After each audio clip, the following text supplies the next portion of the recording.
Halo teman-teman, perkenalkan nama saya Ririn Yananta Pasaribu dengan NIM 2214201031, Prodi S1 Keperawatan tingkat 2A.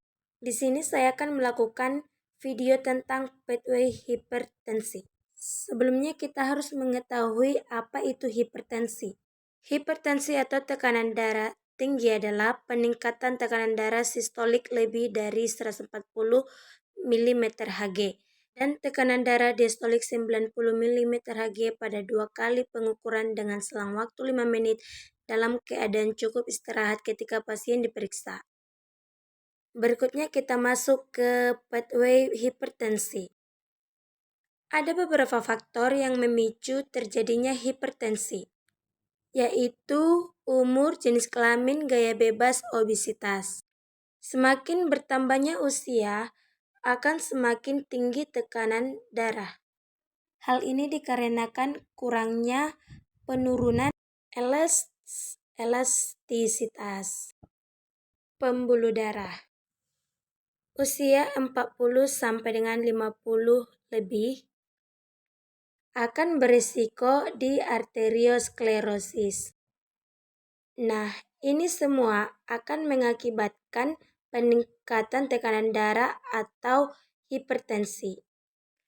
Peningkatan tekanan darah yang berlangsung lama akan mengakibatkan kerusakan vaskuler pembuluh darah, yang mana akan mengakibatkan perubahan struktur pembuluh darah, sehingga dapat memicu penyumbatan pembuluh darah. Lalu ketika ada penyumbatan di pembuluh darah, maka akan terjadi vasokonstriksi atau penyempitan pada pembuluh darah, yang dimana jalur pembuluh darah lebih sempit dan akan mengganggu sirkulasi darah. Jika hal ini terjadi, organ-organ tertentu akan menjadi target dan dapat rusak, seperti otak, ginjal, pembuluh darah, retina. Jika terjadi sumbatan pada pembuluh darah otak, maka akan menyebabkan resistensi pembuluh darah otak. Maka diagnosa keperawatan yang kita angkat yaitu nyeri akut. Dan jika ada sumbatan pada pembuluh darah, otomatis suplai O2 atau oksigen otak menurun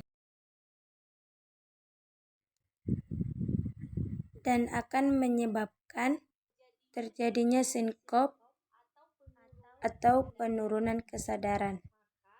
Maka diagnosa keperawatan yang dapat kita angkat yaitu perfusi perief tidak efektif.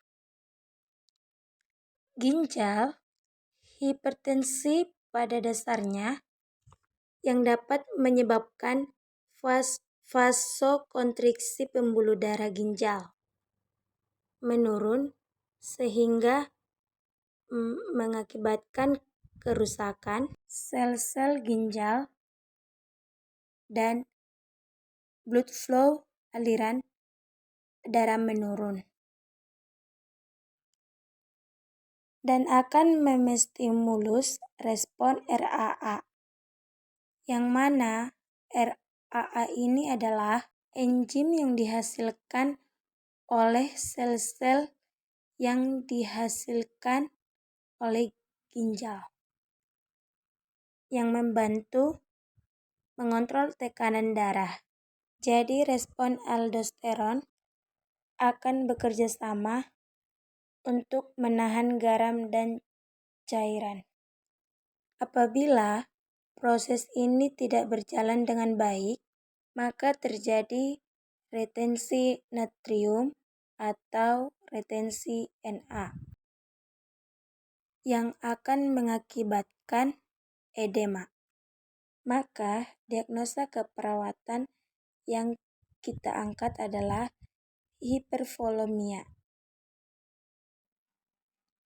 Pembuluh darah, jika gangguan sirkulasi terjadi pada pembuluh darah sistemik, maka akan menyebabkan vasokonstriksi atau penyempitan pembuluh darah yang akan mengakibatkan afterload meningkat. Sehingga diagnosa keperawatan yang dapat kita angkat yaitu risiko tinggi penurunan curah jantung dan juga menyebabkan fatigue atau lelah. Maka diagnosa keperawatan yang dapat kita angkat yaitu toleransi aktivitas.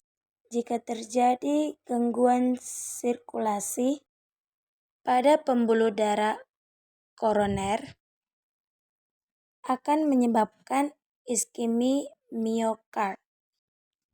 Jadi, diagnosa yang kita angkat yaitu nyeri akut.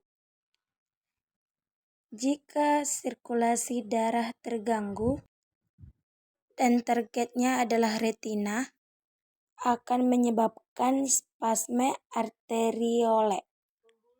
Pembuluh darah mata bisa menjadi kaku. Bila bisa begitu, akan akhirnya mengganggu penglihatan diplopia, sehingga terjadi risiko jatuh pada pasien. Jadi diagnosa yang kita ambil yaitu risiko jatuh. Hipertensi akan menyebabkan perubahan status kesehatan, sehingga diagnosa keperawatan yang kita ambil yaitu ansietas. Pembuluh darah status kesehatan dikarenakan penurunan paparan informasi kurang atau misinterpretasi, sehingga diagnosa yang dapat kita ambil yaitu defisit pengetahuan.